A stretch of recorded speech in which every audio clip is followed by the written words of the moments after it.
Kokuqala ngibonga libandla, kwesibili ngibonga abafundisi. Ngiyabonga mfundisi. Mina nginamalanga amaningi ngilana. Namhla ngiyacabanga ilanga lesi4. Mara ukuthi ngibuye ngitothenga ikhomba kuba bemfundisi.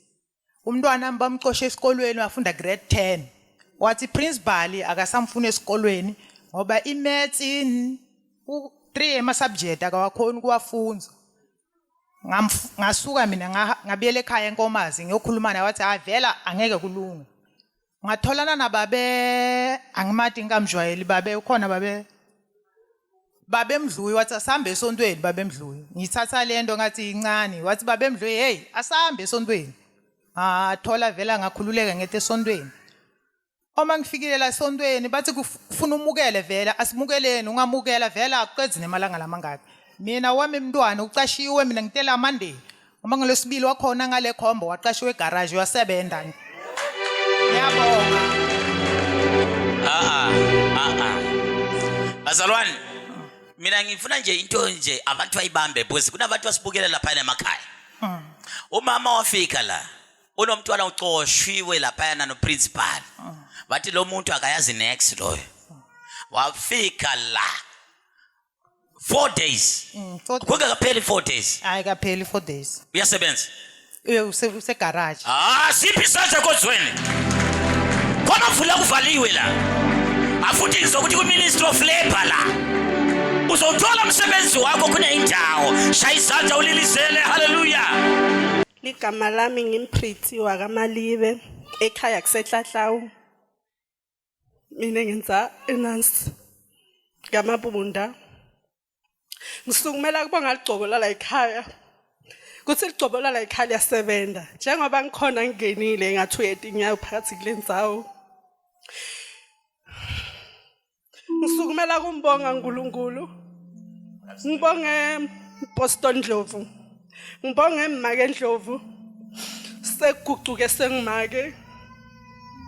Ngibabe namake. Ngiphinze ngibonge nababe Shongwe. Babe Shongwe ugucukile. Ngoba ngibhuti wami lomkhulu ekhaya. Mina ukhiphile. Labo bangifake khona. Ngisukumela kubonga kuphila phezulu kwempilo yami.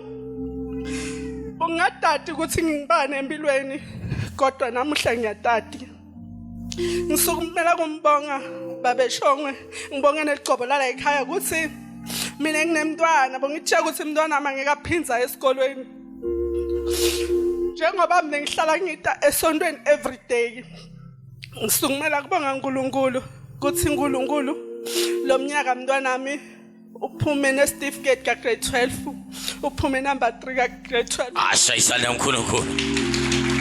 Ngisukumela kwabonga amadlala ekhaya ukuthi uNkulunkulu akamise phambili akamphakamise kakhulu umntwana.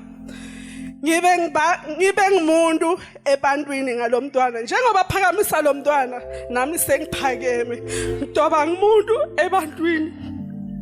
Ngiphinze ngibonge ngababe Shongwe futhi uthi babe Shongwe uyangikhulekela every day.